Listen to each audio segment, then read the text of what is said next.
Tudo bem, meus amigos? Sejam bem-vindos a mais um episódio do nosso podcast Já É. Hoje nós estamos recebendo aqui o Eduardo, a Anaísa. Eles são empreendedores, eles empreendem através da Desato Gelateria, fora uma série de experiências. A Ana é professora universitária. Nós temos aqui também o empreendedor, são empresários, né, em diversos ramos, indústria alimentícia, enfim. A gente tem o Edu aqui também. Gente, que prazer receber vocês dois aqui. Sejam muito bem-vindos ao nosso programa. Obrigada, é um prazer todo nosso. Samuel, o prazer é nosso. Obrigado pelo convite. E, na verdade, né, além de vocês dois, nós temos aqui também o Martin, que tá com a gente, né? A Ana tá gravidinha. Quantos meses, Ana? Tô de quase 10 meses já. Bom, gente, pode ser que esse seja o primeiro episódio que tenha um nascimento ao Quem vivo. sabe? Não brincando, tá tudo bem, tranquilo. Gente, que bacana receber vocês. E conta um pouquinho, antes de mais nada, eu queria saber como vocês se conheceram, porque eu sei que vocês trabalhavam numa indústria, vocês tinham uma collab ali, né, uma joint venture, e conta um pouquinho pra gente, Ana, como é que vocês se conheceram. Certo. Bom, nós estamos juntos há 11 anos, né, eu e o Eduardo. Eu trabalhei na Balduco por alguns anos e, na ocasião, a Balduco tinha uma joint venture com a Hershey's, e o Eduardo trabalhava na Hershey's. E eu lembro que eu nunca tinha reparado no Eduardo, e aí uma quarta-feira aleatória eu vi passando pelo refeitório da empresa, e eu comentei com as meninas, eu falei assim, nossa, que bonitinho aquele japonês, né?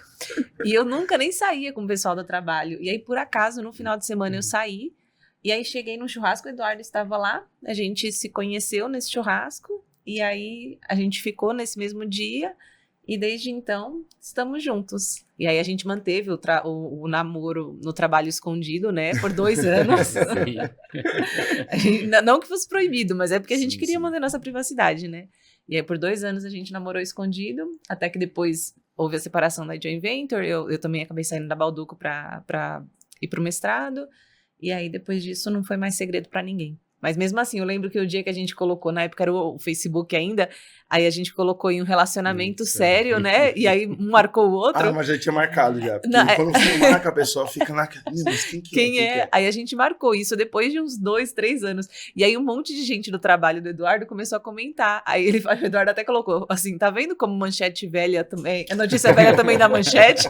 Porque o pessoal ainda acompanhava, pra saber quem é. E o chefe dela era o mais perdido, né? Ele não sabia até... Ele chegou a comprar o carro do meu chefe, e o meu chefe nem sabia que eu andava no carro dele, assim. Foi... Que demais, cara, que legal. E bem legal, né, essa questão de vocês hoje estarem empreendendo juntos. Inclusive, até antes da gente falar da questão do empreendimento em si, vocês estavam mencionando, né, trabalhava na Hershey's, na Balduco, e assim, Ana, você viveu várias mudanças assim na sua carreira, né? Nosso podcast fala muito, a gente fala muito aqui com vocês sobre empreendedorismo, sobre a jornada de trabalho, de carreira, e você viveu assim, já começou a empreender desde cedo, foi para a área acadêmica. Como que foram todas essas transições para você, Ana? Se você puder até compartilhar um pouquinho de como foi. Claro. Bom, eu comecei a trabalhar muito nova, né? Eu nasci na Paraíba, e aí eu fui criada na periferia de Guarulhos, então uma família com 4 irmãs, só meu pai trabalhava. E aí desde muito cedo eu comecei a fazer unha, então eu saía fazendo unha em todo e qualquer salão lá de Guarulhos. Depois eu fui trabalhar como operadora de telemarketing na Praça da República com 15 anos de idade. Caramba. E aí, em seguida, eu entrei numa empresa, numa distribuidora de acessórios automotivos. Enquanto eu estava lá, eu passei na faculdade, consegui uma bolsa de estudos, e aí comecei a cursar administração. Aí, depois disso, entrei numa outra empresa, e eu sempre tive o sonho de ser professora, né? Mas pensava, poxa, no Brasil é complicado, é uma carreira difícil ser professora, enfim. Mas aí, durante a faculdade, uma coordenadora me plantou a sementinha do desejo de ser professora universitária. Ela falou, é uma carreira que acaba tendo uma remuneração melhor, é algo mais promissor, né? E aí, eu fiquei com aquele desejo guardado. E aí, tive algumas outras experiências. Minha última experiência foi na Balduco. Enquanto eu estava lá, eu decidi tentar ingressar no mestrado. E aí, eu consegui entrar no mestrado e me ofereceram uma bolsa. E aí, eu falei, porque até então meu plano era conciliar a carreira acadêmica com o meu trabalho na Balduco. E aí, como me ofereceram essa bolsa, eu pesei as coisas e falei, não, tudo bem, então eu vou abrir mão da minha carreira e vou tentar investir todas as fichas na parte acadêmica.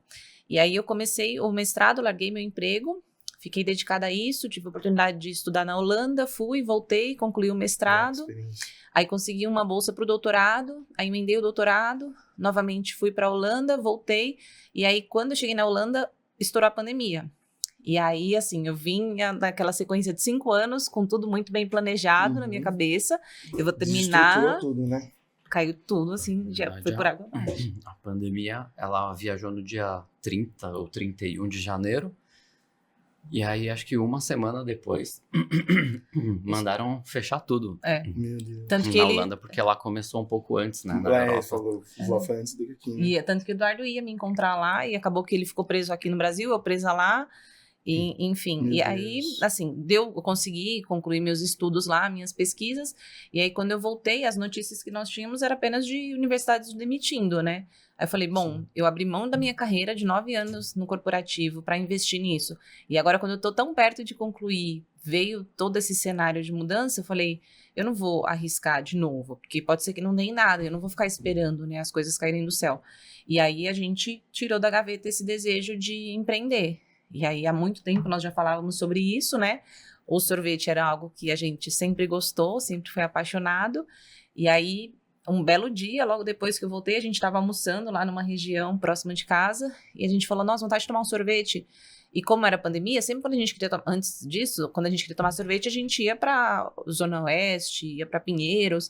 E aí, como era pandemia, a gente não estava circulando, né, muito. Aí falou assim, bom... vamos procurar uma sorveteria aqui perto de casa, né? E a gente abriu o mapa e não tinha nenhuma. Nenhuma. E assim, eu vendo um raio imenso, falei assim, nossa, não tem sorvete aqui perto? A gente falou, poxa, peraí. Nesse mesmo dia a gente tomou a decisão, né? Começamos a falar sobre isso. E assim, foram meses de preparo, mas aí, de repente, aconteceu. E que até assim, apesar dessas circunstâncias, vocês já tinham pensado nisso uns anos antes, né? Sim. Que até alguns e-mails ali, né? Vocês já tinham trocado falando sobre sorveteria. Sim, bem depois a gente encontrou ali, cavocando o passado, a gente encontrou alguns e-mails da época do trabalho ainda, a gente compartilhando coisas sobre gelaterias, porque a gente fazia ali umas caças ao gelato em São Paulo. A gente visitou várias gelaterias, então já era uma coisa que a gente gostava muito. E aí realmente só veio esse estalo nesse momento que a Ana, ela estava preocupada com a situação do mercado de trabalho, né, para ela na área acadêmica. E aí ela viu que tinha essa oportunidade, né? E na época ela ainda falou, acho que a gente tem que ir rápido, porque daqui a pouco alguém chega e rouba a nossa ideia. Aí eu falei, não, mas imagina, faz 30 anos, faz 40 anos que eu moro aqui na Zona Norte, nunca teve gelateria, não vai ser agora, né? Passou um pouquinho... A gente não vai deixar, vai ser bem na minha vez. Mas foi o timing perfeito, né? Porque e até então, chegaram. Expertise de gelateria que vocês tinham? Zero. Cara, isso eu acho uma chave muito legal, né? Porque, como a gente falou, a gente fala muito sobre negócio, empreendedorismo, e muitas vezes as pessoas podem se sentir desqualificadas, de repente, para começar um negócio, porque falam assim, olha, eu não tenho expertise, não é uma tradição, não é uma coisa da minha vida inteira.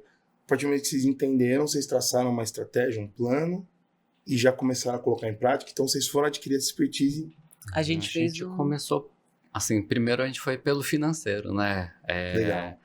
Bastante de estimar custo, estimar números de venda, quantas pessoas iam precisar passar, e aí pelas contas ali, a gente viu que era viável, o pessoal fala que empreendedor gosta de risco, né? Empreendedor, ninguém gosta de risco, né? Sim, a gente tenta mitigar os riscos de todos os lados, mas é que empreender é arriscado, então empreendedor é tomador de risco.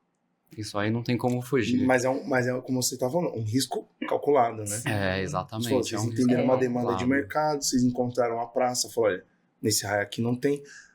Logicamente que sempre envolve paixão, né? O negócio é a gente tem que ser apaixonado pelo que faz, né? Aí a gente ficou ali com aqueles números na mão, sonhando, e aí falando, tem uma pegadinha em algum lugar aí que a gente não tá vendo. Tem uma coisa que Mas aí, depois que a gente viu a viabilidade econômica, aí realmente fomos atrás de curso, né? A Ana estudou com uns italianos, inclusive, curso de você falou o nome do gelateia. curso. Gelateia. Gelataia. Gelataia, perdão, Gelataia. A gente fez um dos cursos que nós fizemos juntos, né, com um professor brasileiro, e aí logo em seguida eu viajei para poder estudar com esses italianos, e aí a gente comprou uma maquininha caseira, assim, para fazer sorvete em casa, e a gente começou a fazer testes, e aí chamava os amigos para experimentar, ou então era almoço de família, a gente levava o sorvete pro pessoal experimentar. Fazer um agradecimento aqui à minha esposa Débora, que não me levou a essa época para fazer os testes. Obrigado, amor. Mas aí o pessoal provava e gostava, né? Você falou sobre paixão, né? É muito, assim, satisfatório você dar alguma coisa para alguém provar e a pessoa experimentar e você ter aquele feedback imediato, né? Porque eu trabalhava na academia, eu fazia um artigo, publicava, eu nunca ia ver ninguém lendo e talvez alguém ia citar e fazer algum comentário. O Eduardo trabalha com finanças, ele entrega um relatório, a pessoa olha e ok, né? Você não tem feedback do público. E quando você trabalha com alimentos, é muito diferente, porque você vê a pessoa provando e a pessoa te relatando as sensações que ela tá tendo com aquilo. Falando, nossa, isso me lembra o dia, a minha infância, ou quando eu ia na casa da minha tia, da minha avó. E aquilo era muito legal. Nossa, essa sensação é muito boa, né? De você ver o quanto você consegue, às vezes, trazer uma memória afetiva. E até mesmo o fato de você trabalhar na ponta, de você estar ali com o seu cliente final, você consegue ter essa percepção, vamos dizer assim, essa recompensa. De falar, meu, é esse impacto que eu quero trazer, é isso que eu quero gerar nisso. E é muito bacana isso, quando a gente tinha a ideia do gelato, mas tudo bem, só o gelato em si, ele não ia ser a Desato ainda, né? Então a gente teve que pensar, mas qual é o público que a gente quer atingir, quem é a pessoa que a gente quer que seja nosso cliente ali, que vai ser nosso consumidor, que a gente quer que a pessoa sinta quando entra na Desato, né? E a gente tá lá também criando memórias afetivas, né? Que o sorvete é um momento de descontração, que você vai estar aproveitando o tempo com a sua família, né? Sim, é toda a experiência, né? O ambiente, como a gente falou, às vezes, cara, a memória ali, algo que você vai resgatar da sua infância. Você tem um ambiente familiar, um ambiente para estar com os amigos, um lugar agradável, um lugar para você passar sua tarde de domingo, por exemplo, né? Até a questão, se você quiser levar o seu petzinho para estar junto, né? Você desenvolveu ali, né? Sim, eles têm um picolézinho também, que inclusive a gente oferece de cortesia, foi uma das primeiras coisas que a gente pensou quando abrir, porque como nós morávamos na região onde temos a primeira loja, e a densidade demográfica lá é altíssima, né? Então é muito prédio, então durante o final do dia você via muita gente passeando com os cachorros na rua, porque imagina, tava todo mundo preso dentro do prédio, e aí todo mundo sai para passear, e a gente falou, a gente tem que ter um lugar onde essas pessoas possam levar os cachorros. E é engraçado que hoje em dia são os cachorros que levam os donos lá. O cachorro que vai levando os donos. Ele vai andando e já entra assim na rampinha e o dono nem quer, às vezes, mas fala, não, a gente já viu o dono puxando o cachorro, não, agora não. Agora não. Gente, que legal. E uma coisa que é muito bacana, né? A gente tá vendo aqui, não sei se vocês conseguem ter essa percepção, mas eu falo pra vocês, gente, é um casal assim muito querido, né? Conheci eles através da minha esposa é nutricionista, trabalha junto com ela também, e eu consegui enxergar em vocês uma sinergia muito grande. Se você for lá no Instagram, você vai ver, inclusive o Eduardo, um grande ator, maravilhoso. Um talento oculto. Um talento nato, nasceu para isso. Mas a gente vê essa sinergia, como a questão de empreender, de trabalhar juntos, o quanto isso afeta positivamente em questão de sinergia, em questão de intimidade, né? Eu sou um cara assim que eu sou muito família, amo família, acredito que família é a base de toda a sociedade. Então quando eu vejo que existiu sempre muita questão de separação, de você tentar separar o trabalho e família, ou aquela famosa frase, olha, se você vai abrir uma cidade, se você vai trabalhar, não coloca parente junto, e na verdade a gente está vendo uma família construindo, né, gerando algo. Como isso trabalhou no relacionamento de vocês, como a Desato influenciou o relacionamento de vocês? Eu acho que, por sorte, assim, a gente se dá muito bem, né, dentro de casa, e as nossas expertises são muito diferentes, né? Então, quando a gente abriu a Desato, eu que aprendi a fazer o gelato, então eu que formulava as receitas, eu que ficava lá na boca do fogão 14 horas por dia preparando, e o Eduardo cuidava de toda a parte analítica e de gestão e de finanças. Então, eu não me meto onde eu não sei, e ele também não se mete onde ele não sabe. Então, eu acho que separar bem, assim, as funções funciona muito bem. E o que a gente mais faz junto é criar, né? Então ele sempre fala, nossa, pensei num sabor novo. E a gente vai se dando chance de testar. É até engraçado que outro dia eu pedi pro ChatGPT escrever algo sobre a Desato lá, e só coloquei Desato, não coloquei nem Anaísa, nem Eduardo, nem nada.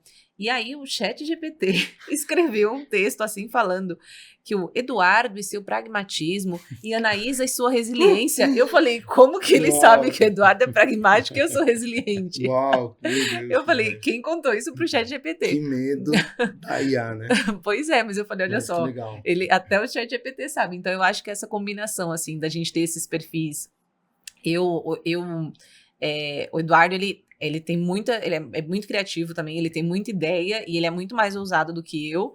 Eu sou mais medrosa, mas ao mesmo tempo, às vezes eu tenho umas ideias mirabolantes e ele vem com os números para me mostrar, olha, isso aqui não rola. Então eu acho que entender que ele sabe o que ele tá falando e que eu sei o que eu tô falando, funciona, e esse respeito que a gente tem pela opinião e pela a decisão do outro. Eu acho que por isso que tem funcionado tão bem. A gente... Só pra cortar. Não, mas também empreender é uma coisa que é muito pesado. Acho que a gente fazer uma coisa sozinho. Tem que ter alguém para compartilhar sempre, né? Então a gente tá sempre se comunicando. Tive uma ideia, pensei isso, pensei aquilo, ou surgiu algum pepino ali da empresa, seja relacionado a funcionário ou qualquer coisa, cliente. É bom sempre ter alguém para contar. E é difícil também você achar uma pessoa que você pode confiar de olhos fechados, sim, né? E também com quem você vai funcionar trabalhando junto, né? Eu já vi modelos de sociedade que os dois sócios trabalham juntos faz 30 anos, e eles se dão super bem no trabalho, eles não convivem pessoalmente, né? A vida fora da empresa é separada.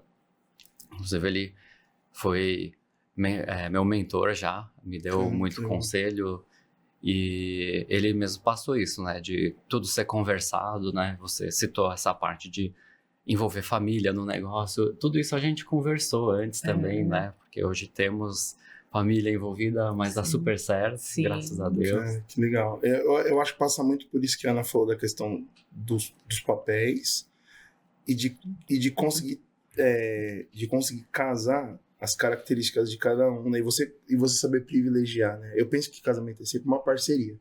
Então, você entende que nem Eduardo, o próprio ChatGPT já trouxe, ó, Eduardo é um cara mais pragmático, ele trabalha com números, né? Então ele tem essa questão do resultado, e isso de uma forma super positiva, porque é como o próprio Edu falou, olha, você vai ter que fazer um estudo de viabilidade. Então, poxa, eu quero empreender. Eu tenho que ter, desde a questão de entender a demanda do mercado, mas também eu preciso ver se está ali dentro do meu budget, se está viável, né? Então, ele traz isso e ela traz essa questão, esse espírito mais criativo. E aí você, com a questão numérica, a questão do resultado, a questão da efetividade, você vai trazer uma base para liberá-la para ser criativa. E eu acho que isso, de uma certa forma, também, essa parceria também vai trazendo junto para o casamento, onde vocês conseguirem entender dentro do papel, às vezes, ali, da casa, do dia a dia. Agora vai vir um marketing, com cuidado com o marketing, quem vai ficar responsável por isso, quem fica responsável por aquilo, né? Eu acho que vai muito de cada casal mesmo e de cada sócio também, né? No nosso caso, não teve nenhum impacto negativo, né? Pelo contrário, né? A gente tem mais assuntos ainda para a gente poder compartilhar. Não, tem funcionado muito bem, assim, isso é um alívio, assim, porque eu lembro a gente tomando as decisões, e assim, eu nunca, como você falou, é um ramo que a gente não tinha expertise nenhuma, sim, né, eu vindo da academia, o Eduardo trabalhando com calçados e correio, e de repente a gente falou, vamos investir nessa área de alimentos. E aí a gente ficava deitada assim na cama antes de dormir pensando, meu Deus, né, e se isso não der certo? Porque era um dinheiro que a gente estava tirando de onde a gente nem podia, assim, com a ajuda de um monte de gente, todo mundo financiando um sonho que era só uma promessa, que poderia não ter dado em nada. E a gente ficava naquela expectativa, isso tem que dar certo, tem que dar certo. Mas ainda bem que a gente não deixou toda essa apreensão tomar conta, porque sim, os problemas, na maioria dos lares que a gente vê, é questão financeira, né? Se não é traição, é dinheiro. e que desestabiliza qualquer lar mesmo, né? E isso poderia ter desestabilizado a gente, porque foi um investimento super alto, e na incerteza, né? Porque não tem na região não tem uma gelateria. Poxa, mas tem demanda e não tem gelado, e não tem oferta. Mas será que não tem oferta por alguma razão e a gente não tá enxergando? Tem alguma pegadinha aí? Sim, então era um sim. medo muito grande, porque a gente fala, não teve ninguém que tentou e falhou aqui pra gente poder saber, né? A gente tá indo lá e dando as caras pra poder ver se isso vai dar certo. E o engraçado é que a gente foi bem analítico mesmo, né, nessa parte de estudar, porque a região que a gente escolheu para ser a nossa primeira unidade, a gente falou assim, na Zona Norte, a gente quer que seja ali, nesse triângulo, Pedro Doll, Francisca Júlia e Augusto Tolli. E a gente procurou muito ponto ali. E quanto a isso, a gente foi irredutível, não podia ser em outro lugar. E o primeiro ponto que a gente visitou, a gente olhou e falou, é legal, mas não é exatamente o que a gente queria. E aí a gente rodou, nada de achar o ponto. A gente voltou no primeiro ponto que a gente tinha visitado e fechou, não vai ser aqui. Na época, ali naquela rua tinha a Galete Chocolate, só que eles são grandes no B2B, né? Eles vendem diretamente para mercado. E tinha a Salt Pizzaria que só abre à noite. Então, praticamente era a gente e a Galete ali naquela rua. E a gente falou, a região é boa, mas por que tá vazio, né? Se é boa, por que ninguém tá aqui? Sim. Será? E eu digo porque eu frequentei antes, né? Antes de casar, eu morava na Zona Norte. Então, conheço bem a região.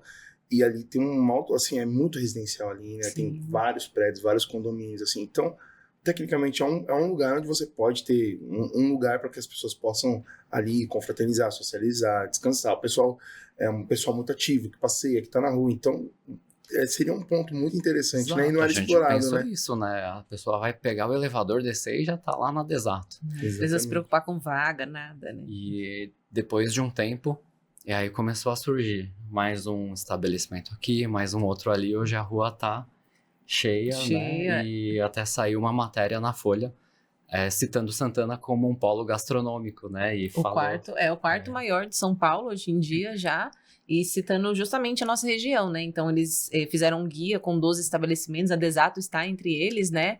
E muito bacana, porque eles colocaram, né, um roteiro baseado ali na região onde a gente está. E que a gente acreditou 3 anos atrás, e que... Quando era tudo mato. Exatamente. E hoje em dia tá transformada, assim, tá muito bacana. Já tinha, obviamente, estabelecimentos super antigos lá, né? Tem a Pizzaria Júlia ali, próximo da Francisca Júlia. Estabelecimentos super antigos e super conceituados. Mas tem muita coisa nova chegando e tá deixando o local mais atrativo ainda, né? Fica vivo, né? Quando você tem o comércio ali, fica vivo. E é muito legal, né? Isso que vocês estão falando sobre a questão de você acreditar quando ainda não é. Assim, olha, aqui não é, mas eu sei que vai ser. Eu digo porque eu moro agora em Guarulhos, né? E tem uma rua específica lá que até então o pessoal vai conhecer ali na 20 metros ali. E agora ali está se tornando um polo gastronômico. Então estão abrindo restaurantes. E não, até 2 anos atrás não tinha. Então, quando você consegue ter essa percepção, fala, meu, eu acredito, é aqui que eu vou investir. Você conseguir fazer essa leitura, né? Que é um passo de coragem, porque você fala assim, ó, tô me arriscando, tô entrando aqui num lugar, né? Sempre é um risco. Mas, ao mesmo tempo, também é uma questão visionária. Você fala assim, ó, não, eu entendo que esse aqui é o lugar, né? Até a gente tava falando aqui sobre as matérias, e tem muitas matérias deles. Pequenas empresas, grandes negócios, Estadão, né? Tem um momento, vamos dizer assim, na mídia, que foi no LinkedIn, né, Ana? Que a Ana, você colocou um artigo seu explicando, e é um passo de coragem, né? A gente tá falando sobre coragem, que foi exatamente quando você decidiu pausar a sua carreira acadêmica e migrar para um empreendimento no ramo alimentício. Qual foi o impacto dessa publicação? E o quanto isso te encorajou no que você estava... Nossa, foi inacreditável, assim, porque a gente tinha acabado de abrir, né? Então, quando eu decidi, né, que nós iríamos levar essa ideia à frente, eu fui conversar com o meu orientador de doutorado na ocasião, né? E, assim, ele tinha investido em mim, né, por muitos anos, e no momento que eu começar a dar algum fruto, eu falei, ó, tô indo embora e vou fazer sorvete. Aí ele falou, nossa, mas você vai ser a sorveteira que virou, a doutora que virou sorveteira? Aí eu falei, vou. E aí, assim, eu fiquei com aquilo na minha cabeça. E aí eu fiz uma postagem, logo depois que a gente inaugurou, com esse título, né? Prazer, a doutora que virou sorveteira. Mas é porque na época ele ficou ressentido mesmo. Sim, e aí ele falou aquilo de uma forma com maldade. Assim, meio... Hoje em dia tá tudo bem, ele vai lá na Desato. É compreensível, né? Porque ele Sim, pensou, sim. poxa, a gente fez aqui um investimento acadêmico pra mudar, né? A gente nem entende mais. Sim, mas hoje em dia ele viu que foi a melhor decisão que eu poderia ter tomado. E é legal, né? que, inclusive, é o título, né? Da publicação. E você incorpora e fala assim, olha, eu virei sorveteiro. Cara, isso é muito legal. Eu achei sensacional. E aí a repercussão foi absurda, assim, porque daí muita gente no LinkedIn estourou, né? Saiu da bolha. E aí muita gente começou a me mandar mensagens falando, nossa, eu tenho vontade de empreender também. Eu tô indo na carreira acadêmica. E aí eu recebi uma enxurrada de mensagens de muitas pessoas. E aí você pensa, nossa, eu achava que... E eu fiz essa postagem pra contar, mas assim, eu guardei por muito tempo essa informação porque eu não queria mesmo compartilhar. E eu falei, bom, como eu sou uma pessoa muito ativa no LinkedIn e falo sempre sobre academia lá, agora é a hora de eu avisar, então, pessoal, vocês não vão mais me ouvir falando sobre isso aqui, porque eu tô migrando de área. Então, a minha intenção era só comunicar a minha rede ali, minha rede pequena de, sei lá, 300 seguidores, assim, e 300 conexões. E aí, de repente, isso virou 15 mil, e aí um monte de gente aparecendo e mandando mensagens. Pessoas se identificando com a história. Sim, porque pra Instagram lindo. não, mas pra LinkedIn isso é gigantesco, né? Tantas pessoas comentando ali. Sim, e aí foi, a partir disso, o pessoal do UOL veio atrás da gente, o pessoal do Pequenas Empresas, Grandes Negócios, e aí foi legal, porque trouxe muito público pra loja, e, ao mesmo tempo, muita gente já interessada em querer transformar a Desato em uma franquia. E a gente falou, mas a gente acabou de abrir, não tem como a gente pensar nisso agora, né? Porque é um passo além, tudo, exatamente, né? Mas pra gente foi, assim, organicamente, tudo que aconteceu com a Desato foi muito orgânico. Minha mãe sempre fala que eu sou uma pessoa que tem muita sorte. Eu nunca ganhei um sorteio na minha vida, assim, mas... Uma rifa, assim, não. Nunca ganhei. Não, se for assim, tem 100 pessoas, vamos sortear quem vai lavar a louça. Aí eu vou ser sorteada. Mas se for pra sortear algo bom, eu não vou ganhar. Mas minha mãe sempre fala que eu tenho sorte. E, assim, o Mário Sérgio Cortella, ele tem uma frase que fala, né, que a sorte segue a coragem. E eu acho que, de fato, assim, a minha sorte seguiu a coragem, porque aconteceu muitas coisas orgânicas, assim, a gente criou depois uma receita de um sorvete de bolo de cenoura que se tornou nosso carro-chefe, e aí, de repente, começou a viralizar no TikTok, e aí também saiu em várias reportagens, na Veja, no Estadão, na Folha, e aí as pessoas começaram a ir atrás da Desato porque a gente tinha esse sabor, e, assim, muitas coisas que a gente fazia sem ter... Obviamente, a gente tinha um plano de que aquilo desse certo, mas sem grandes pretensões. E, no final das contas, as coisas se transformaram em algo muito maior do que a gente podia projetar. E então, foi uma sorte. Não é intencional, né? Porque, assim como o bolo de cenoura, a gente faz N outros sabores que o pessoal gosta muito. Mas aconteceu alguma coisa com esse sabor que viralizou, né? E aí... os sabores são sazonais, né? Assim, ele tem hoje na vitrine, amanhã vai ter outro, porque é artesanal o sorvete. E aí começou aí gente sem parar. Terça-feira à noite de chuva, pessoas chegando. Uma época cadê o sorvete de bolo de cenoura? Ninguém vai consumir sorvete nessas circunstâncias. E tem gente lá. Hoje ele é fixo. Hoje não, faz 2 anos e pouco que ele é fixo, na vitrine. Porque se a pessoa chegar lá e não tiver o bolo de cenoura, falar, não, então fecha as portas, né? Porque como não tem, pelo amor de Deus.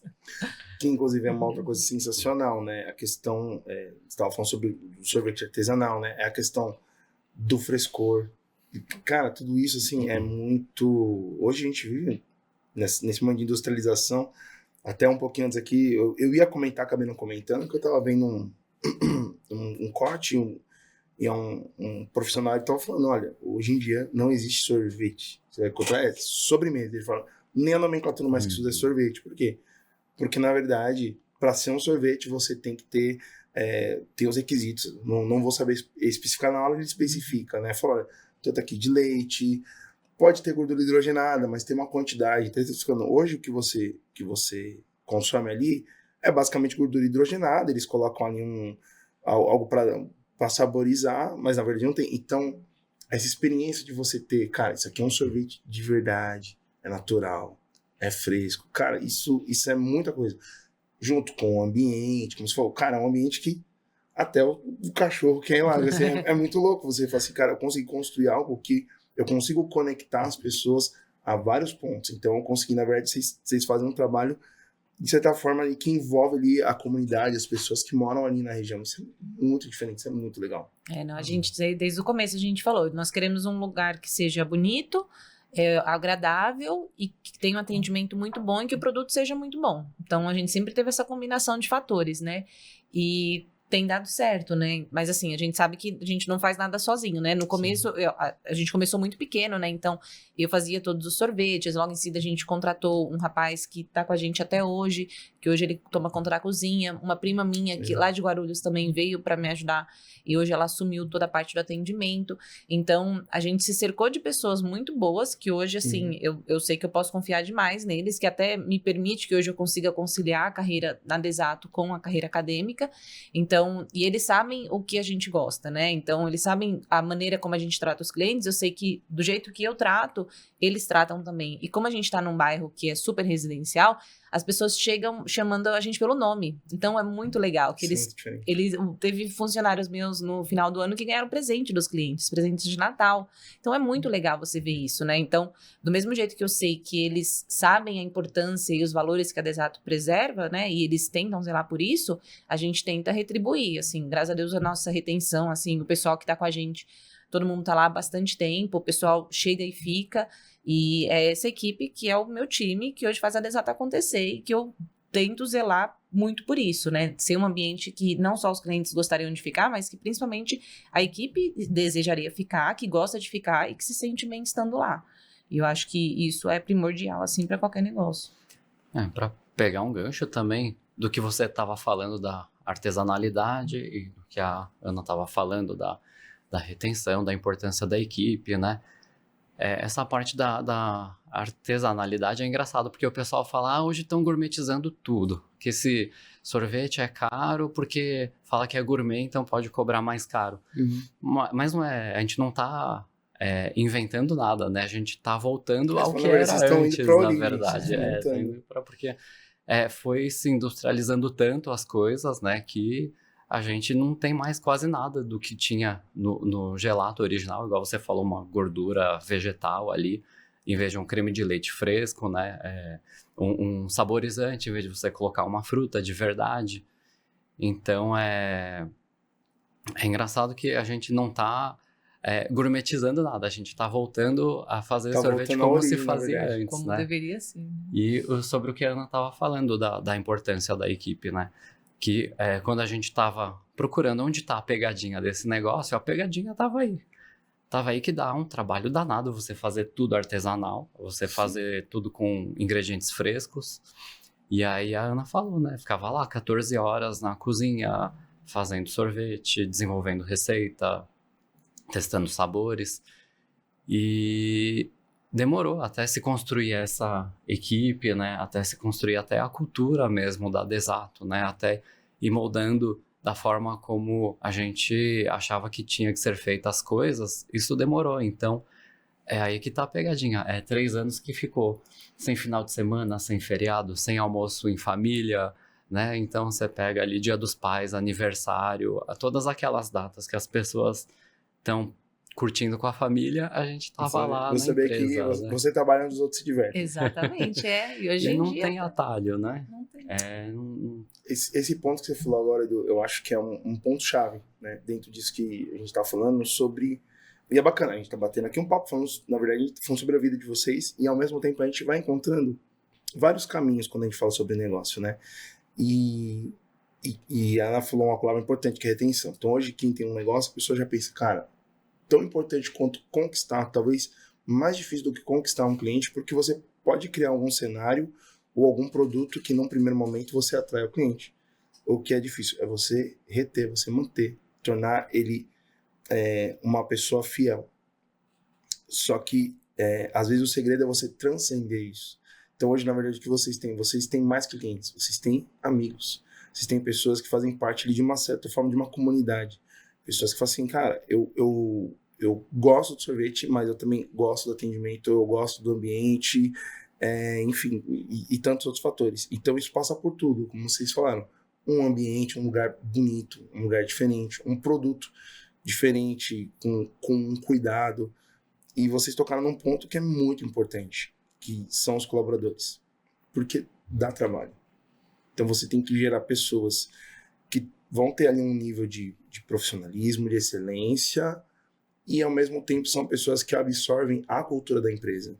Então às vezes você vai ter um colaborador ali, mas ele se eu estiver falando com esse colaborador, é como se eu estivesse falando com o Edu, ou como se eu estivesse sendo atendido pela Ana, e isso dá trabalho, é um processo, né? Tanto que a gente tá falando aí começou em 2021. 2021, certo? Isso. Então são 3 anos partindo já para 4 anos já, né, de empresa. E vocês construíram. Eu, uma época da minha vida, e bem na época de pandemia também, só que foi 2020, eu cheguei a trabalhar também na área de gastronomia, com cafeteria. E a grande pegadinha, como o Edu falou, é o processo. Eu vou sempre dizer assim, olha, é um processo. Eu lembro que, assim, durante muitas semanas, geralmente era segunda-feira, folga, mas durante muitas vezes era semana corrida, 16 horas por dia, não via minha família direito, eu comia sozinho de madrugada, já estava todo dormindo. Então são os processos de construção, né? Às vezes a grande dificuldade é vencer esse desafio, né?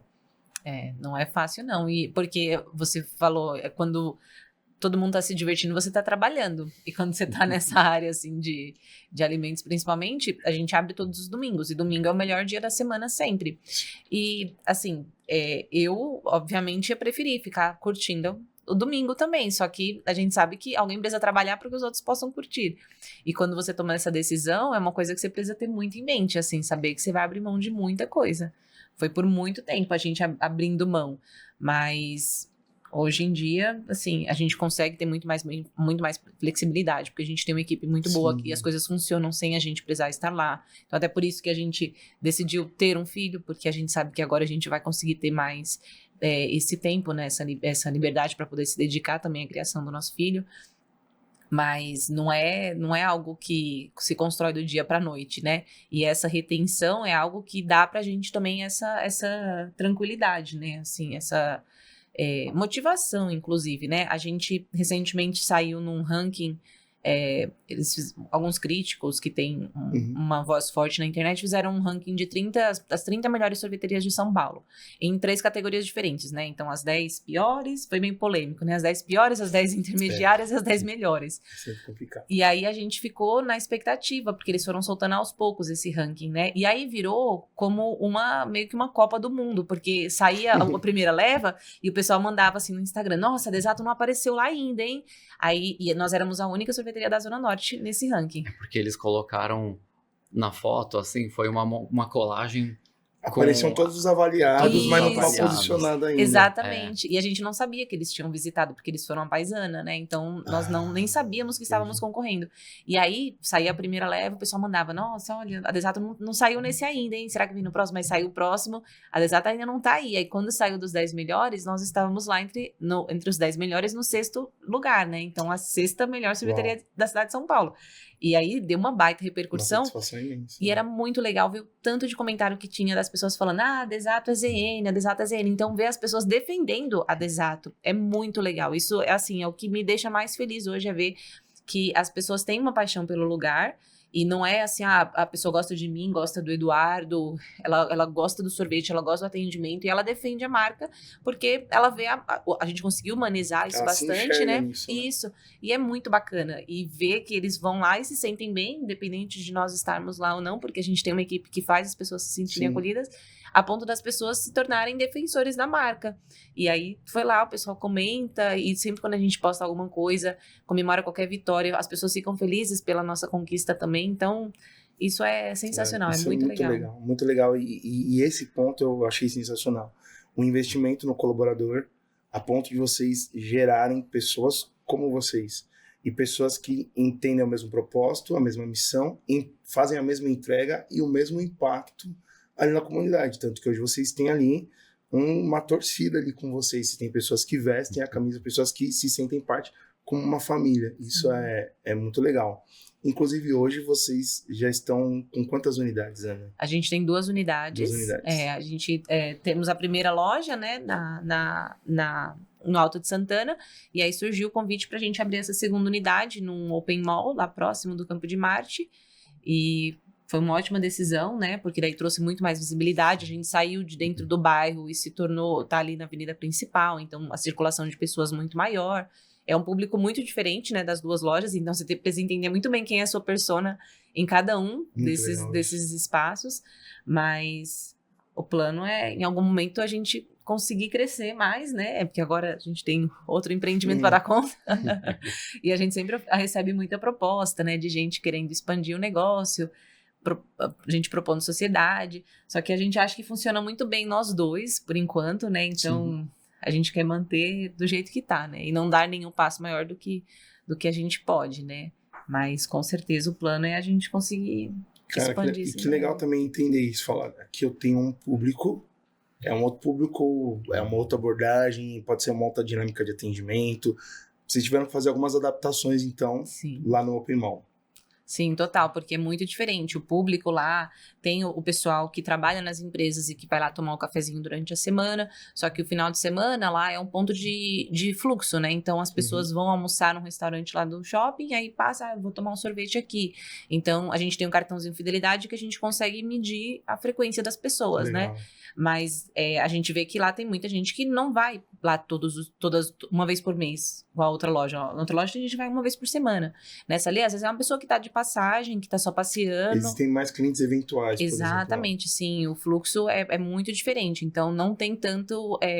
tem muito mais gente que conhece a loja, mas muito menos gente que tá vindo toda semana, porque as pessoas, elas estão de passagem. Mas pra gente isso é ótimo, porque é uma vitrine muito boa, né? A mesma coisa que você tá numa Oscar Freire, que a pessoa que vai na Oscar Freire, ela não vai toda semana, não vai todo mês, e ela não vai sempre no mesmo lugar, ela vai lá para visitar estabelecimentos diferentes. Sim, e aí envolve tudo, né? Às vezes é um cliente eventual, mas de repente a questão de ticket médio pode ter uma diferenciação, né? E vocês precisaram criar algum produto diferenciado? Olha, esse produto aqui é um produto exclusivo aqui do Open Mall ou não necessariamente? Acho que não, né? Porque como a gente não tem produção lá, então a gente tem algumas coisas... Faz a produção lá em Santana e transfere para lá. E aí a gente já teve que adaptar muitos processos, né? Mas eu acho que, assim, a gente tem coisas que vendem muito mais numa loja do que vendem na outra, porque são perfis de público diferentes. Mas eu acho que não teve nada que a gente teve que desenvolver exclusivamente para lá, né? Não, de produto não. É que lá, que assim, a diferença do perfil é que na primeira unidade, acho que é o pessoal que já mora ali perto, como a gente tinha comentado, né? Pega o elevador, desce e já tá lá na Desato. E ali, a Brasleme, ela é como se fosse parece até um parque, né? Final de semana. Todo mundo vai correr ali, andar de bicicleta. Além disso, tem esse mall. É próximo aos bombeiros ali? É dentro do Campo de Marte, é uma área de concessão. Isso, Ela fica bem do lado da TOTUS. A empresa TOTUS. Então, ali tem esse fluxo diferente, né? O pessoal tá indo fazer compra ali no mercado do mall. O pessoal que foi almoçar no Pecorino, ou o pessoal que está fazendo uma caminhada ali parou para tomar um sorvete. Então é um pouquinho diferente, mas é o mesmo produto ainda. Cara, que bacana. E falando da coragem, tanta coragem de sair dessa zona de conforto, porque a gente pode entrar nisso, né? Olha, tô aqui, tô estabelecido, já tenho aqui a minha família aqui em volta, tenho o meu público cativo, mas eu vou furar a bolha. E não só... existe um ponto de vista como negócio, né? Tudo que a gente tem na vida, na verdade, expande, cresce, normal. Mas, ao mesmo tempo, também... E eu acredito que a Desato é como um filho para vocês, né? Assim, uma criação de vocês, algo que vocês geraram. Você fala, cara, eu quero que outras pessoas tenham a oportunidade. Então, a minha principal ideia de levar para um outro lugar é para que mais pessoas possam provar isso. Mas de uma certa forma, é você sair da sua zona de conforto, você está rompendo algo, você está se arriscando, como já foi a própria ideia, assim, da pandemia, porque a pandemia poderia também retrair vocês, né? Porque até a Brasleme, a segunda unidade, ela foi uma decisão mais empresarial mesmo, né? Porque é estratégica, a gente recebeu o convite, inclusive a pessoa era nossa cliente lá, da Augusto Tolli. E quando ela falou, a gente sabia que estava sendo construído o mall, mas era um negócio assim, um padrão que a gente nem cogitou abrir também, não estava na hora, assim, de fazer um segundo investimento ainda, mas na hora que ela ofereceu, foi uma oportunidade, a gente olhou e falou, faz sentido, porque a gente quer manter esse público-alvo, né? Porque quando a gente selecionou ali aquela região de Francisca Júlia, Augusto Tolli, Pedro Doll, são ruas de poder aquisitivo alto e muita concentração de pessoas, né? E ali também a gente queria falar, vai conversar com o mesmo público, é o mesmo padrão, e a gente não quer... Ele falou que ele queria especificamente uma gelateria, uma operação de gelateria naquela operação. Então a gente falou, a gente não pode deixar ninguém chegar aqui na... Se não formos nós, serão concorrentes para nós, né? Então... Exatamente. E legal, né? Ele pensou já em vocês, né?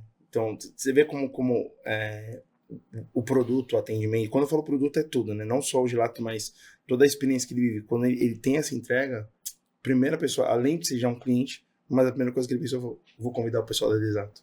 E é por isso que é importante, assim, para quem tá construindo uma marca, tá construindo um produto, você saber comunicar o que é esse seu produto, né? Porque hoje em dia as pessoas sabem que o nosso produto, ele não é com gordura hidrogenada, que ele é um produto feito artesanal, com ingredientes de muita qualidade.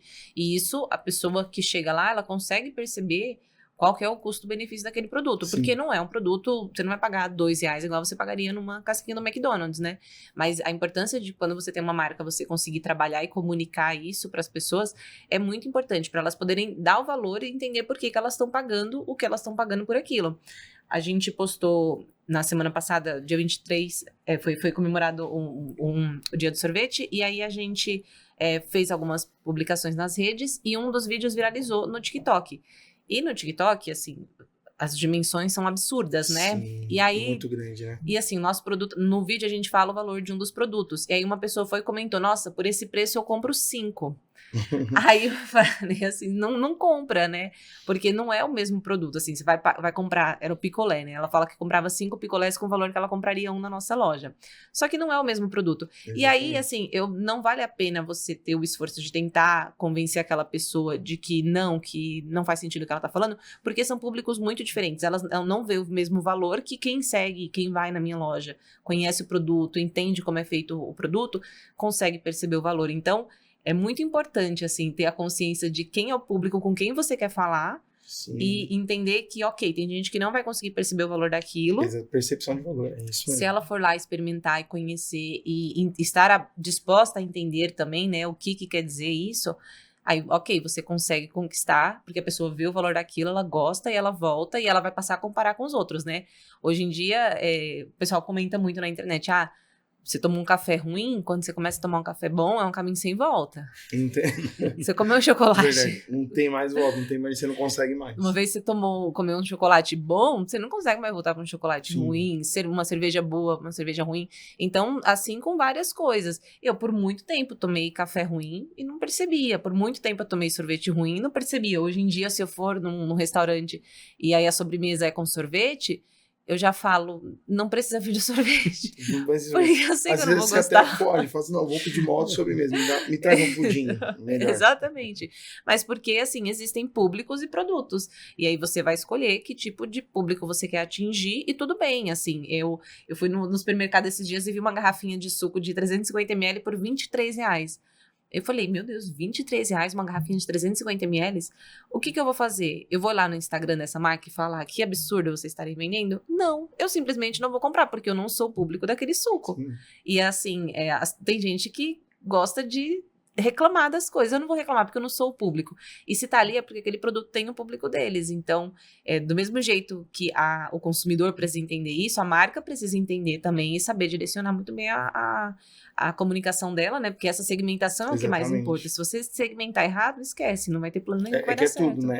É você ter o produto, você entender, você ter a percepção do valor e você entender qual público vai ter a percepção do real valor que aquele produto tem. Exatamente. Você conseguir comunicar e também disponibilizar para eles, né? Como o Edu estava falando, olha, eu entendi que fazia sentido a gente estar aqui no mall, né? Não vou abrir uma loja num lugar em que eu entendo que não vai fazer sentido para as pessoas que estão ali. Sim. E também automaticamente não faz sentido para vocês. E até isso é legal, porque toda vez que você, ainda que a gente faça os cálculos, os riscos, sempre é uma, vamos dizer assim, não vou dizer uma aposta, mas sempre é um risco que você está tomando. Como que vocês foram perceber? Teve algum sinal que vocês foram entender? Quais são os sinais que vocês foram entendendo assim, olha, eu acho que a gente está no caminho certo, né? Ali logo mais para a parte do começo. O que foi dando de sinais para vocês assim, de, ó, não, eu acho que é isso mesmo, acho que a gente está entendendo o produto, entendendo o lugar, entendendo o público. A gente errou muito no começo, né? Porque até aprender a operação, mas assim, essa reportagem no Pequenas Empresas, Grandes Negócios trouxe um público muito além do que a gente ia conseguir alcançar, porque a gente nunca teve assessoria de imprensa, né? Então, tudo que a gente conseguiu hoje, todos os veículos de comunicação foram organicamente. E é muito fácil você bombar, atrair um monte de gente para sua loja e ficar por isso mesmo, e ninguém voltar depois. Exatamente. E a gente via que isso não acontecia. Na verdade, a pessoa ia, gostava e voltava e trazia mais gente. E a partir do momento que a gente foi conseguindo mensurar isso, principalmente pelo nosso controle de fidelidade, né, dos cartões de fidelidade, a gente via que aí as pessoas iam uma vez, iam duas, e aí chegava com um cartãozinho lá já com 7 carinhos, e aí a pessoa com vários cartõezinhos. Aí a gente até teve a ideia, depois de ver tanta gente voltando, de criar um cartão Gold, né, que é o cartão de ouro. Então a pessoa, como o pessoal resgatava vários cartõezinhos mensalmente, a gente falou, então vamos agradecer essas pessoas, né, e valorizar a fidelidade delas. Então, hoje a gente tem um cartãozinho Gold, que são poucas pessoas que tem, porque a gente libera lote de 50, por exemplo. E a pessoa vai até lá no dia, eu anuncio, ó, hoje tem cartão Gold nas 2 lojas, 25 unidades em casa. A pessoa vai lá, pega o cartãozinho dela, e aí cada vez que ela completa o cartãozinho tradicional, ela vai ganhando um carimbinho nesse dourado, e quando completa esse cartão dourado, ela ganha 1 litro de gelato. E aí, a princípio, a gente pensou, nossa, vai ser difícil isso acontecer, né? Porque a pessoa tem que tomar 80 sorvetes para isso acontecer. E acontece muito fácil. Tá acontecendo muito. Tem gente que completa 2, 3, assim. Meu então, Deus, quando demais. você vê isso acontecendo, assim, ok, a gente teve a sorte de ter muita visibilidade por conta dessas reportagens, mas ver as pessoas vindo e voltando, aí você fala, eu tô no caminho certo, porque alguma coisa tá fazendo certo, que as pessoas estão gostando e estão voltando, né? Então, isso foi um indício, assim. E nessa loja da Augusto Tolli, principalmente, né, que foi a nossa primeira, e ali você não pode ficar queimando fichas, né, porque você tá atendendo quem mora ali. Sim. Não tem uma grande circulação de pessoas de fora. Então, a gente sempre fez questão de ter o melhor atendimento possível, né, porque isso que a Ana falou de, no começo errou bastante, mas é porque a operação começou de um tamanho e aí ela vai crescendo, dobra, triplica, quadruplica, você troca o pneu com o carro andando, né? Então, é difícil, né? Todo crescimento tem dores também, né? Mas uma coisa que a gente tinha noção que a gente não podia errar era atendimento. Porque eu acho que todo mundo é assim, né? Você vai num lugar, as pessoas podem até pecar na entrega, na qualidade, você compreende, né, aquele erro, mas se você for mal atendido, aí você não volta ali, né? Então isso a gente sempre teve muito forte. Muito, muito, muito bacana esse atendimento. Eu particularmente, né, eu sempre foco muito em atendimento, né, sou gerente de uma área de vendas e é o que eu sempre falo com os meninos, né, eu trabalho na área de seguros. Então, o que acontece? Às vezes você vai ter na companhia, às vezes um consultor, um corretor, ele vai poder te oferecer um produto que um outro corretor vai te oferecer pelo mesmo valor, porque quem determina o valor vai ser a companhia. Uhum. Porém, o que eu posso dar para ele de frente? O atendimento, o acompanhamento, o pós-vendas, você entender quem é esse cliente, ter um conhecimento de quem ele é. Isso que eles falaram é muito bacana, você ter a percepção, você entender, olha, esse cliente, ele tem essa característica. Então, o que ele busca aqui, para além do produto, é esse fator. Um outro cliente é um outro fator. Então, às vezes, é a questão do acompanhamento. O cara fica feliz. Tem cliente que ele é mais dinâmico, tem cliente que ele é mais explicativo. A gente tem muita essa sinergia lá na equipe. Então, dependendo de quem às vezes é o cliente, em alguns momentos eu tomo a frente. Apesar de estar ali mais na parte de gerência, alguns eu tomo a frente porque eu entendo como é aquele perfil e eu sei que eu vou comunicar melhor.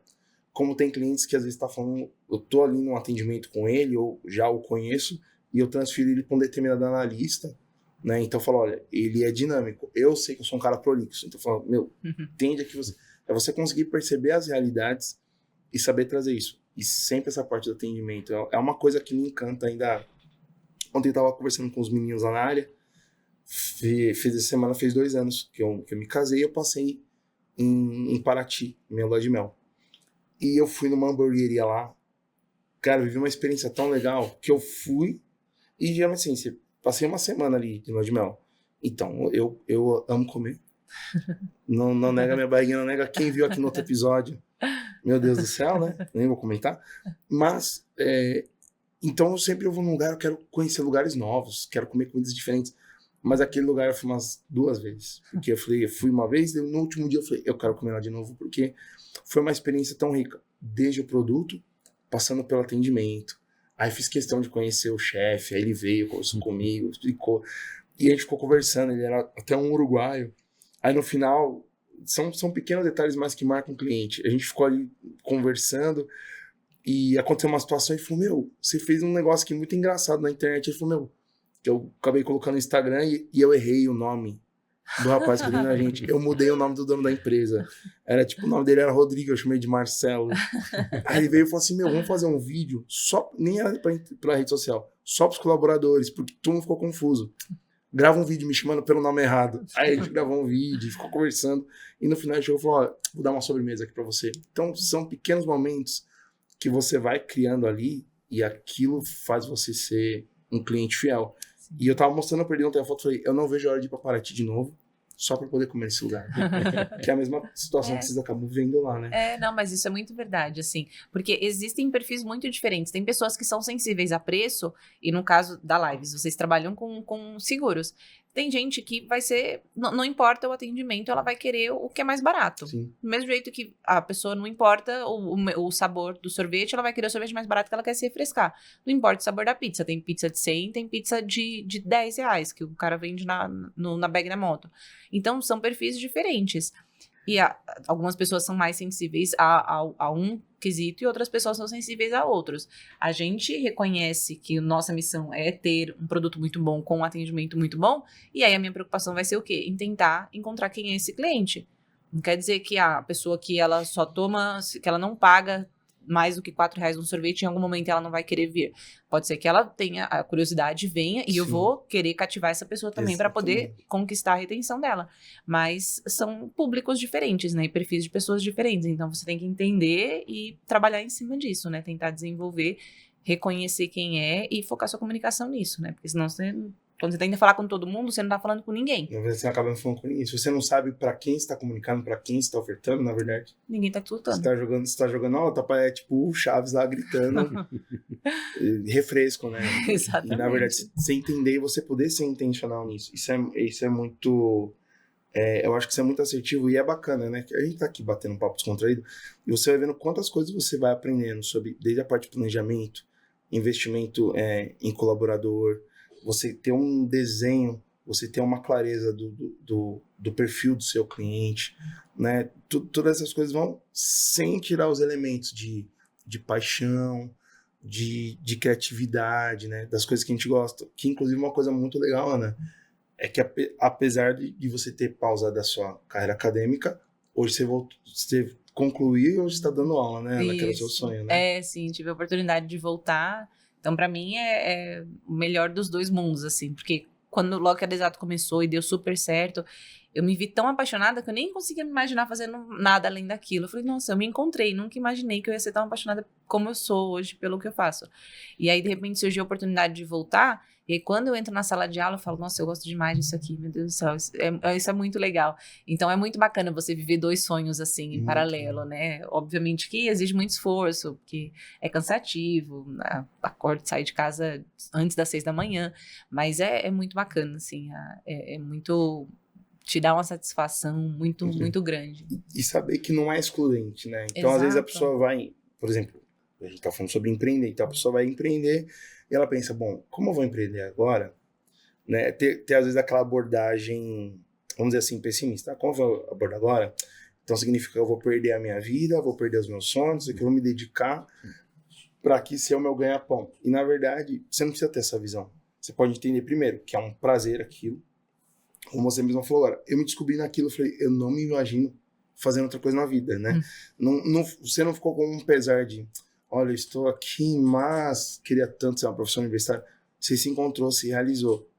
E quando você consegue colocar a energia certa, valorizando ainda que nem a cultura familiar, vocês quando estavam ali unidos, trabalhando juntos, vivendo bem em família, com uma equipe de colaboradores que, cara, eu vejo vocês com família, vi lá as fotos das confraternizações de vocês, cara, dá pra ver que é uma família mesmo, né?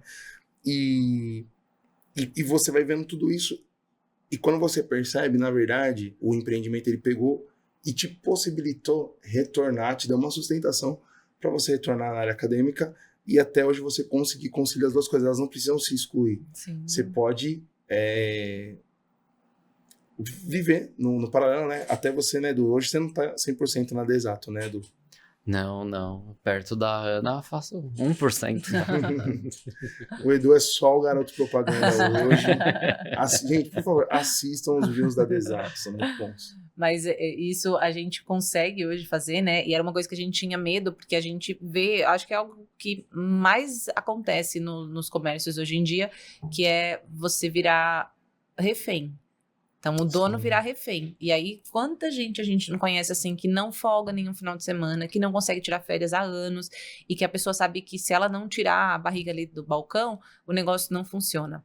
Então, eu já fui uma pessoa muito centralizadora, e eu sei que isso é um defeito, porque quando você não consegue confiar nas pessoas para fazer, e você vai para sempre achar que ninguém vai fazer bem feito igual a você não vai conseguir crescer nunca. Porque imagina, Exato. deu uma dor de barriga, deu qualquer coisa, você tem que fechar o negócio, porque não tem ninguém para tocar aquilo para você. Então, isso era algo que a gente tinha muito medo, de nos tornarmos refém em algum momento e a gente não conseguir nunca mais fazer nada da vida, porque de domingo a domingo a gente ia ter que estar ali de pé, com a barriga no caixa, ou fazendo sorvete, ou seja lá o que for. E isso eu acho que é um conselho assim, que eu deixo para as pessoas, que tentem confiar mais, encontre pessoas, se cerque de pessoas que você possa confiar, para que você não vire refém de você mesmo. Porque se você não... obviamente pode ser a paixão da sua vida, mas você conseguir viver também é bom, né? Então, eu tô fazendo tudo isso por quê? Às vezes até num primeiro momento, né? Principalmente no início, que você ainda tá formando pessoas, e que você tá formando ali... Leva tempo. É o brand ali que ainda tá se desenvolvendo. É um período que geralmente você vai dar um gás maior, você vai colocar um pouco mais de energia e de tempo. Mas, à medida que vai se desenvolvendo, vai crescendo, você consegue tornar flexível para você ter qualidade de vida, para que os colaboradores também tenham qualidade de vida, né? E vá podendo expandir, né? Porque não tem como, é como você disse. Algum nível de confiança a gente sempre é necessário, não tem como, né? Não tem como. E aí acho que as coisas só deram certo. Lógico que levou muito tempo. Foram muitos eventos de família que a gente perdeu, muitos finais de semana. E aí tinha gente que achava que isso era ambição. A gente falava, não é ambição. Assim, você tá apostando tudo o que você tem naquilo, lógico que você vai ter que dar um jeito de fazer dar certo, né? E se você não for a pessoa que vai tentar fazer dar certo, quem vai ser essa pessoa, né? Então é algo que leva tempo, levou tempo, mas esse dia chegou. E aí hoje treinar a gente demora muito. Às vezes realmente é mais fácil você ir lá, vou fazer o mesmo. É mais fácil, é mais rápido, é mais fácil. No curto prazo. Sim. E é como a Ana falou, você acaba ficando refém de você mesmo. Porque você fica num ciclo vicioso e você não consegue, até falando do ponto de vista de negócio, para além da qualidade de vida, para além de você poder desfrutar do seu negócio, né? Tem um amigo, inclusive ele tem uma hamburgueria ali na região de Santana, o Rubão. E toda vez que eu encontrava com ele, né? A gente tinha bastante contato na época que eu empreendia, eu cheguei a ter ali próximo. É na Mob? Na Mob. Ah, conheço. O Rubão é um cara sensacional. Né? E eu consigo ver, assim, né? No que eu conversava com ele, eu lembro que tinha sido uma época até pós-pandemia, o caso dele foi muito severo, né? Ele chegou a ser entubado, tudo. E a gente conversava, e eu via o prazer que ele tinha em desfrutar do trabalho dele. Então, quando às vezes eu ia lá na Mob, eu lembro de sentar com ele e a gente ficava conversando e os meninos trabalhando. Então, eu via assim, ele estava ali, mas ele estava num lugar de desfrutar do que ele estava fazendo, né? Então, você poder estar no seu negócio desfrutando e também desfrutando quando você talvez não esteja lá presencialmente ou intencionalmente fazendo algo do trabalho, né? Mas você não ficar refém de um ciclo ali. Sim, não, isso eu acho que é primordial, assim, porque senão, em algum momento você cansa e aquilo para de deixar de ser algo que te dá prazer, para ser só algo que te dá sustento e que você não tem saída, que não, que se eu sair daqui já é. E até porque possibilita vocês, né, agora vocês estão num projeto novo, né? Sim. Marte está chegando, né? Vocês conseguiram deixar uma estrutura e falar assim, olha, eu posso me dedicar agora ao projeto. Ser mãe, né? Exatamente, já. Então, onde a gente fala, como é que vai ficar as lojas? Eu falo, não, graças a Deus, tem o Eduardo, que vai poder ajudar, mas eu tenho a Nath numa loja, que é meu braço direito, tem a Cris na outra loja, que também é meu braço esquerdo, então eu sei que são duas pessoas que eu super posso confiar e que elas vão olhar para aquilo do jeito que elas sabem que eu gostaria que fosse olhado, né? Então... Eu vou falar o que eu mais sinto aqui, né? Eu sinto que, além da gente poder estar conhecendo mais a Desato, tá conhecendo mais vocês, que eu acho isso também sensacional, né? Às vezes a gente tem ali um produto, uma marca, uma loja, enfim, um restaurante, uma gelateria, mas você saber que por trás, assim, tem uma história, tem uma família, tem uma pessoa, né? Eu lembro a primeira vez que eu fui na Sodier né, e já era uma franquia, né? E o cara tá explicando assim, não, Sodier é porque os filhos da pessoa que empreendeu se chama, eu não lembro se é Sônia ou Solange, é Diego e Solange, então Sodier. Falei, cara, olha que louco, a gente não consegue perceber que por trás de tudo são pessoas, são vidas, são famílias, né? Todos esses colaboradores de vocês, né, são famílias, são pessoas, então na verdade você tá criando ali um ecossistema, né? E o que eu sinto o mais enriquecedor daqui é a gente poder estar conhecendo vocês, conhecer o Exato, e também poder absorver isso que vocês têm, sabe? De conhecimento, de conselho, de experiência, de ver um case como é o de vocês.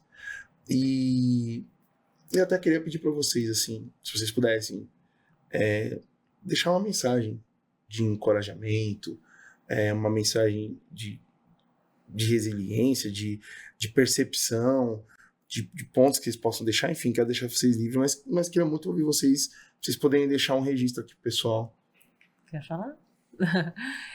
Eu acho que o que eu diria é, para quem está começando alguma coisa, tentando algo novo, o que mais vai ter gente querendo te desencorajar, tá? E assim, muitas vezes a gente vai procurar apoio e incentivo de pessoas que não são as pessoas que vão mais te incentivar. Então, às vezes a gente acha que é a família, que são os amigos, e muitas vezes são estranhos. São as pessoas que nem te conhecem que vão te incentivar. Então, não se deixe abater se alguém falar que é muito arriscado, que isso pode ser que não dê certo. Porque qualquer coisa na vida pode ser que não dê certo. É muito difícil. Se a gente tivesse certeza do sucesso de tudo, seria tudo muito mais fácil, né? E todo mundo tentaria. Então, se existe risco, é porque aquilo é difícil. E se fosse fácil, todo mundo faria. Então, a chance de você ter sucesso em algo que poucas pessoas ousariam fazer é muito maior. Então, tenha coragem, não se deixe levar por pensamentos positivos ou torcidas negativas, porque o que mais vai ter é isso, porque são pessoas que talvez não tenham a mesma coragem que você. Às vezes as pessoas falam isso porque elas têm medo e elas querem te proteger daquilo, né? Tem medo de te ver tentando e falhando, mas não se deixe levar por esse tipo de comentário. Acredite no seu potencial, porque a recompensa de ver materializado algo que você sonhou muito é muito grande. Aquilo acho que é a maior felicidade que uma pessoa pode ter. Conseguir planejar alguma coisa, ver aquilo acontecer e depois ver outras pessoas olhando para aquilo e gostando, e você olhar para trás e falar, poxa, valeu a pena. Isso eu tomei a melhor decisão que eu poderia tomar. Então, acalma o coração, acredita, não é fácil, é muito difícil, dá muito trabalho, mas quando dá certo, não existe nada mais recompensador que isso. Demais. Vou fazer uma pergunta para vocês. Sonhos se realizam? Nossa, os meus. Esses dias eu falei pro Eduardo, né? Falei, nossa, eu não tenho nenhum sonho hoje em dia, assim, que eu, assim, a gente... Nenhuma frustração, você quer dizer, é um sonho não realizado, exatamente, né? Assim, porque tem gente que fala, nossa, eu tenho tanto um sonho, sei lá, de ir pras Maldivas, de ter uma casa. A gente vive a nossa vida super simples, sem luxo nenhum, e eu não tenho grandes pretensões, e eu acho que tudo que eu queria realizar na minha vida, assim, eu tinha a intenção de um dia me tornar professora. Eu consegui fazer um mestrado e um doutorado e virar professora. A gente falava de algum dia ter um negócio próprio que a gente construiu. A gente construiu a Desato, e que se ela acabar amanhã, eu já tô super feliz, porque a história que a gente construiu até aqui foi muito bacana. Eu queria ter um filho e ele nasce hoje, amanhã, quem sabe? Então eu falei, eu não tenho nenhum sonho, assim, falar assim, nossa, qual que é o seu sonho? Eu falei, continuar vivendo a vida que eu vivo hoje. Então, assim, tudo que eu sonhei, eu consegui realizar. Obviamente, nunca tive nenhum sonho mirabolante, mas... Para mim, na minha simplicidade, na minha humildade, na minha falta de ambição, eu já realizei tudo. Então, acredite, assim, coloque sonhos que, obviamente, consigam ser atingíveis, porque senão você vai viver frustrado, né? Imaginando, meu Deus, eu nunca consigo, eu nunca consigo. Eu sei que minha realidade é diferente da realidade de muita gente que tem condições muito melhores ou condições inferiores à minha. Mas dentro da minha realidade, eu posso dizer, os meus sonhos estão realizados. E também existem sonhos que a gente... existem realidades também que a gente consegue transformar, né? Exato, sim. Só para pessoa, como você falou, olha, comecei ali fazendo unha. Nossa, eu nasci na Paraíba, assim, né? Eu nasci na Paraíba, no sertão. Meu pai e minha mãe nunca estudaram. Quando eu fazia unha, eu ficava andando pelos bairros de Guarulhos, eu ia nos condomínios chiques, e aí as mulheres me falavam que, semana que vem eu vou pra não sei onde, eu vou pra não sei que país. E eu lembro que tinha uma moça que era uma dentista super rica que eu atendia, e ela sempre levava livros pra me emprestar. E aí ela me emprestou uma vez o livro do Diário de Anne Frank. E aí eu li e tal, e ela falou, uma vez eu fui visitar a casa, né, o anexo que a Anne Frank morou na Holanda. Aí eu achei aquilo o máximo. Eu falei, nossa, eu nem sabia que tinha um lugar que as pessoas podiam ir. Corta pra 6 anos depois, eu ganhando uma bolsa de estudos, indo estudar na Holanda, coisa que nunca na minha vida eu imaginei. Eu estudei em escola pública a vida toda, eu fiz faculdade com bolsa, e aí de repente as coisas se transformaram de um jeito assim, e meu pai e minha mãe nunca, coitados, não tiveram condições de, toma aqui esse dinheiro e vai viajar pra fora do Brasil. Isso nunca teria acontecido se não fosse pela minha sorte seguindo a minha coragem, né? Vamos tentar fazer as coisas acontecerem. Então, os sonhos se realizam, às vezes é coisas que a gente nem sonhava e que Deus faz de uma forma que isso consegue se tornar realidade. Então, eu no dia, assim, acho que é uma das grandes emoções que eu tenho. Eu lembro que no dia que eu pisei no Museu da Anne Frank, eu falei, eu não tô acreditando. Passou um filme, né? Você voltou lá. Eu saí lá do 6 sertão. anos falou, né? Pois é, eu falei, saí lá do sertão. E hoje eu tô aqui, assim, e graças a Deus com o fruto do meu esforço, porque eu não precisei pegar nada de ninguém, pedir nada pra ninguém, tirar nada de ninguém. E é muito bacana quando essas coisas acontecem. A vida nos surpreende. Em 6 anos uma pessoa muda o destino dela. É muito né? Acreditando, trabalhando, sonhando e, como você falou, com princípio. Integridade, verdade, coragem. Cara, muito legal. E você, meu amigo Edu, sonhos se realizam? Realizam. Eu também compartilho um pouco disso eu nunca tive grandes sonhos, assim, de muito mirabolantes, né? Assim como a Ana, eu não tive uma trajetória muito linear. Eu tive uma formação que foi Relações Internacionais. É verdade, a gente nem explora esse assunto, meu Deus. Eu acabei trabalhando com um negócio que não tinha nada a ver com a minha formação, que foi Finanças. Quando a minha mãe, ela tinha já essa empresa, uma agência dos Correios, ela passou por uma doença, né? Tratou o câncer. Quando ela se curou, ela falou, eu não quero mais o Correio. Se ninguém vir tocar aqui, eu sou em 2, eu e o meu irmão, eu vou vender. E aí, nesse momento, eu tinha a minha carreira estável já. Eu imaginei que o meu irmão fosse, ele não foi. E aí, eu larguei lá a carreira e falei, então eu vou. Não sei o que vai ser, mas vamos lá. Eu sempre quis, né, ter uma empresa, então agora que é a hora de tentar. E aí, por 1 ano eu fiquei ali, consegui crescer bastante coisa, mas eu vi que a bucha era muito grande. Chamei o meu irmão, ele veio também.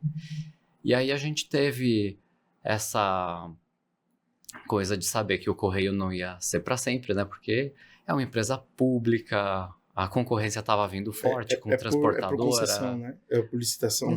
Licitação. E aí a gente quis também diversificar, por isso que a gente foi para aquelas franquias de sapato, Ana Capri, e também para provar que a gente conseguiria fazer, né, uma coisa sem ela já estar ali pronta. Então a gente expandiu até 3 lojas. Hoje estamos enxugando porque tem outro projeto, que é o Martim também. A gente precisa ter mais tempo livre ali. Mas também eu acho que a gente tem que planejar as coisas, se esforçar. Mas as coisas não acontecem. A gente se planeja, mas tem que se adaptar também, porque as coisas elas vão acontecendo, né? E a gente tem que aprender a visualizar as oportunidades da vida. E não é só porque você tomou um outro caminho por um momento que aquilo não vai te servir lá na frente também, né? Mas dos sonhos que eu tinha também, graças a Deus, já muitos se realizaram e a gente adora a nossa vida como ela é, então a gente continua curtindo, né? Eu acho que é feliz quem é feliz com o que tem, né? Isso. É saber, às vezes, assim, o desfrutar e ser feliz nas coisas simples, né? O pessoal fala assim da felicidade do ordinário, no sentido assim, de quando as coisas estão em ordem, né? Porque a gente sempre pensa que a felicidade vai ser num fato super extremo ou extraordinário. Às vezes, assim, dentro da ordem da vida, assim, cara, como eu sou feliz com a minha família, eu tenho certeza o Martin vai ser uma alegria absurda. Acho que vocês vão ver um momento sublime da vida de vocês. E é muito legal isso, esse entendimento, Edu. Muito bacana. Gente, falo pra vocês, um prazer essa conversa. Foi muito bom, assim, saiu... Eu sou um cara muito emotivo, né? Tô um pouco emocionado, assim. Eu fico facilmente emocionado. Mas quero agradecer vocês. Agradecer por ter cedido um tempo de vocês. A Ana veio aqui, gente, o Martin tá quase nascendo e a Ana veio aqui. Fico feliz, obrigado por se disponibilizarem. Nossa, Obrigado pelo coração de vocês, obrigado pela entrega de vocês, aquilo que vocês estão fazendo ali na Zona Norte. Cara, isso é muito legal.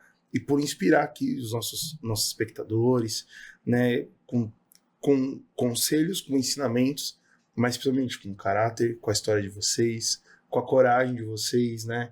Como a Ana falou, vindo lá da Paraíba, daqui a pouco lá na Holanda. O Edu tava lá no Japão também, vocês desbravaram, vocês correram riscos, vocês assumiram posições para viver o sonho de vocês e para ver pessoas felizes. E isso não tem preço. Obrigado de verdade, gente. Nós que agradecemos, foi muito bom. Muito sucesso para vocês e se precisar de nós, conte com a gente. Com certeza, logo mais na próxima gravação eu vim aqui com o Martim.